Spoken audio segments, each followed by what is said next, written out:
ពុកម៉ែបងប្អូនបើត្រូវការដើមដូងដែលមានសុខភាពល្អហើយគឺយើងដាំពីប្រព័ន្ធនេះទៅណាគឺក្នុងរយៈពេល1ឆ្នាំកន្លះទេពុកម៉ែបងប្អូននឹងបានផលភ្លាមហើយផ្លែវិញគឺឈ្ងុយឆ្ងាញ់ឈ្ងប់ដូចដែលគេនិយាយថាឈ្ងុយដូចដូងដុតនេះគឺជាដូងទឿបាទហើយក្រអូបឈ្ងុយឈ្ងប់ណាស់ពុកម៉ែបងប្អូននេះគឺយើងទៅចូលស្តុកថ្មីបើសិនជាពុកម៉ែបងប្អូនត្រូវការស្តុកប៉ុន្មានដើមក៏យើងមានដែរគឺមានលក់នៅក្រុងធម្មជាតិដែលមានទីតាំងនៅខាងក្រោយផ្សារព្រែកឯងពុកម៉ែបងប្អូនលេខទូរស័ព្ទនៅលើអេក្រង់នេះ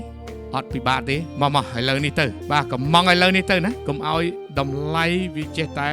ខុសគ្នាកំងឥឡូវនេះគឺតម្លៃ2កំងឥឡូវនេះគឺដឹកជញ្ជូន free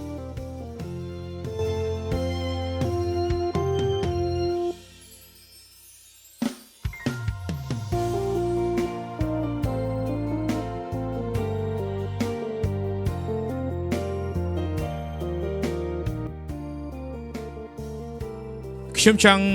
បញ្ជាក់ប្រាប់ពុកម៉ែបងប្អូននេះគឺជាលទ្ធផលរបស់អតិថិជនដែលបានជាវពីហាងក្រុងធម្មជាតិយើងក្នុងរយៈពេលតែ1ឆ្នាំ3ខែតែប៉ុណ្ណោះទេគឺគាត់បានលទ្ធផលដ៏ល្អ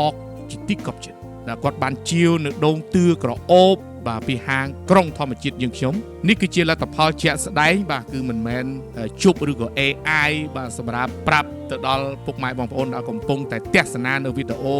คลิปក្នុងរយៈពេល 1-2 នាទីនេះទេនេះគឺជាលទ្ធផលពិតណាពុកម៉ែបងប្អូនបាទដល់ដើមឈើដែលជាវពីក្រុងធម្មជាតិនេះទៅគឺសិតសឹងតែពូជពងវងតកូលដែល